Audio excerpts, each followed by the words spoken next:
Friends, स्वागत है आपका अपने चैनल द स्मार्ट कनाडा में। जी हाँ फ्रेंड, एक और जहाँ शिक्षा विभाग, चाहे वो माननीय मुख्यमंत्री हो, चाहे माननीय अपर मुख्य सचिव या माननीय शिक्षा मंत्री, सभी लोग ये कहते नहीं थक रहे हैं कि जो ट्रांसफ़र पॉलिसी है बिल्कुल उदार है, सभी शिक्षकों के मांगों को मान लिया गया है और सभी शिक्षकों को मनचाहा जो है अलॉटमेंट मिल रहा है, उनकी पोस्टिंग हो रही है। लेकिन दूसरी ओर आज भी केस दर्ज हुए हैं राजू सिंह के ग्रुप के द्वारा और कई सारे दर्जनों केस दर्ज हो रहे हैं, यानी कि कई सारे शिक्षक संगठन जो है लगातार ट्रांसफर पोस्टिंग को लेकर के हाई कोर्ट में केस करने जा रहे हैं, याचिका दायर कर चुके हैं। 2-4 याचिकाएं दायर हो चुकी हैं और 2-4 याचिकाएं अभी भी फहरिस्त में बाकी है, वो भी दायर हो जाएंगी। जी हाँ फ्रेंड, आगे आने वाले समय में उसका जजमेंट क्या कुछ होगा, लेकिन ये बातें तो साफ नज़र आ रही है कि जो इस ट्रांसफ़र पोस्टिंग की नीति है, जिसमें जो अनुच्छेद 15, 16, 1, 2 का जो जिक्र है कि जो समानता का आधार को लेकर के लिंग, रंग, जाति, धर्म के आधार पर, ये आप भी आसानी से समझ सकते हैं कि समानता का अधिकार यहाँ पर नहीं परिलक्षित हो रहा है, अतः ये नियमावली बिल्कुल खारिज हो जाएगी। जी हाँ फ्रेंड, तो सीधे लिए चलते हैं, आपको दिखाते हैं आज का लाइव सत्र में कि शिक्षा मंत्री के द्वारा जो पत्रकारों के द्वारा जो सवाल पूछे गए उसके जवाब में क्या कुछ कहा गया इस ट्रांसफ़र पोस्टिंग के नियमावली को लेकर के। जहाँ तक ये सवाल निकल करके आ रहा था कि आज ट्रांसफ़र पोस्टिंग के नीति में कुछ सुधार होगा, जैसा कि आपने देखा कि जो अनुमंडल है उनको बांटने की बात हो रही है, लेकिन दूसरा पक्ष यदि हम लोग लें तो कई सारे ट्रांसफ़र पोस्टिंग के नीति में जो आप देख रहे हैं कि आज जो विकल्प डाला जा रहा है शिक्षिका वगैरह, कल वो बदल जा रहा है, यानी ऐप भी बिल्कुल सही काम नहीं कर रहा है। तो चलिए, वो तो टेक्निकल इशू हुआ, लेकिन बात करें ट्रांसफ़र पोस्टिंग नीति की तो कहीं ना कहीं जो है, जो ऐसे नियोजित शिक्षक जिन्हें एक समय सरकार घर के नज़दीक नौकरी दी थी, आज उनसे खींच खा करके एक विरोधाभासी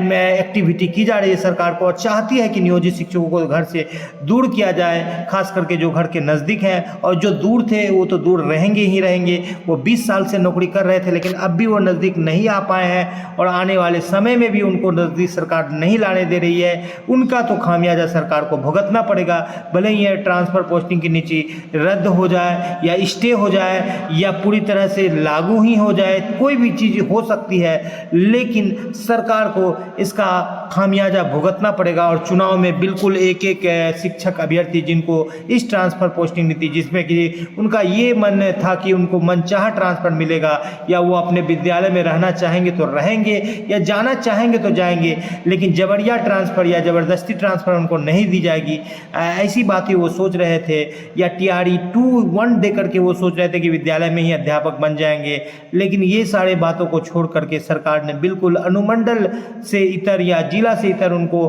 भेजने का जो प्लान बनाया है, और ये कहते हुए नहीं थक रही है कि इस ट्रांसफ़र पोस्टिंग के नीति में कहीं कोई दिक्कत नहीं है। तो बिल्कुल ये ट्रांसफ़र और पोस्टिंग की नीति में कई सारी विसंगतियां हैं। जो जाना चाहते थे उन्हें जाने देना चाहिए, और जो नहीं जाना चाहते थे उन्हें अपने ही स्थान पर राज्यकर्मी का दर्जा देना चाहिए। लेकिन सरकार कहीं ना कहीं यहाँ पर जो है एक बदले की भावना से काम कर रही है। नियोजित शिक्षकों से क्या किस तरह की दुश्मनी है? ये इस तरह की दुश्मनी है कि जो पिछले चुनाव में नियोजित शिक्षकों के द्वारा सरकार को सहयोग नहीं किया गया और लगातार संगठनों के द्वारा हड़ताल या धरना के द्वारा सरकार को पर दबाव जो बनाया जा रहा था, इसी का बदला ले रही सरकार। तो सुनिए शिक्षा मंत्री क्या कुछ कर रहे हैं इस ट्रांसफ़र पॉलिसी को लेकर के।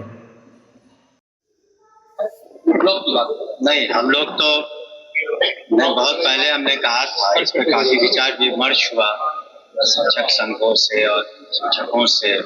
और शासनिक दृष्टिकोण से हर मुद्दे को नजर रखते हुए सभी शिक्षक संघों को अपने जिले में ही रहे, और हम लोगों ने बार बार यही कहा है,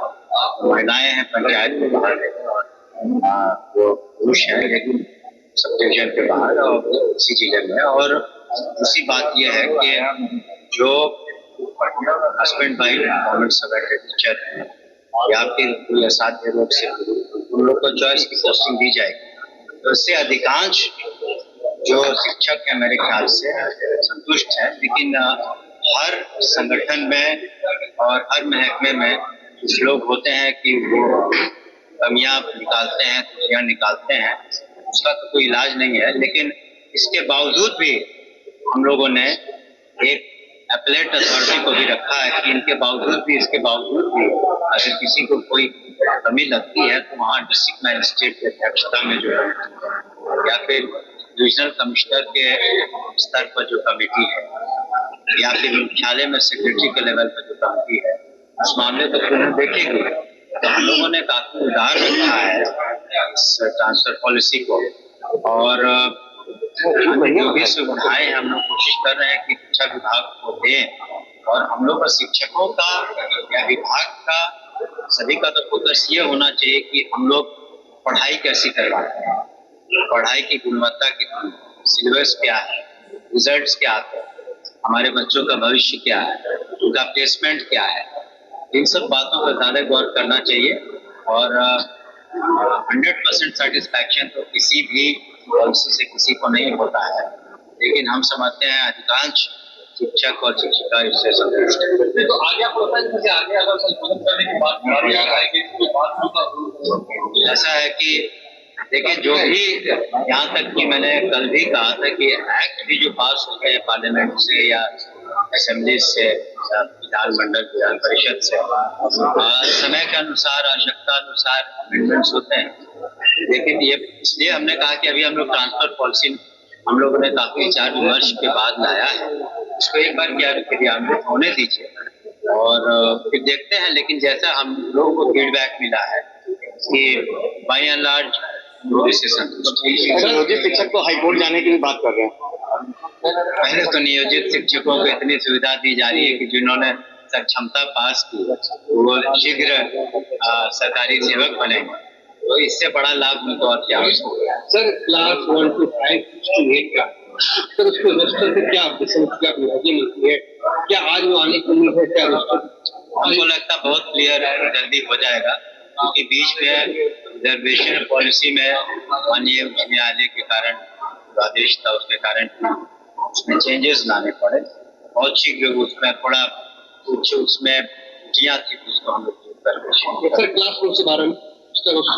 नहीं, सभी अब तो वो सामान्यतः जो हाईकोर्ट माननीय उच्च न्यायालय का जो आदेश था इसके अगेंस्ट में तो अपील में सरकार गई, लेकिन तत्काल तो जो माननीय उच्च न्यायालय का आदेश है वही माने रखता, तो उसी पर हम आवेदन की तिथि बढ़ाई जा सकती है क्या? आवेदन की तिथि बढ़ाई जा सकती है? नहीं, जो हम लोग कोशिश करेंगे। सर एक आखिरी सवाल है, बिहार में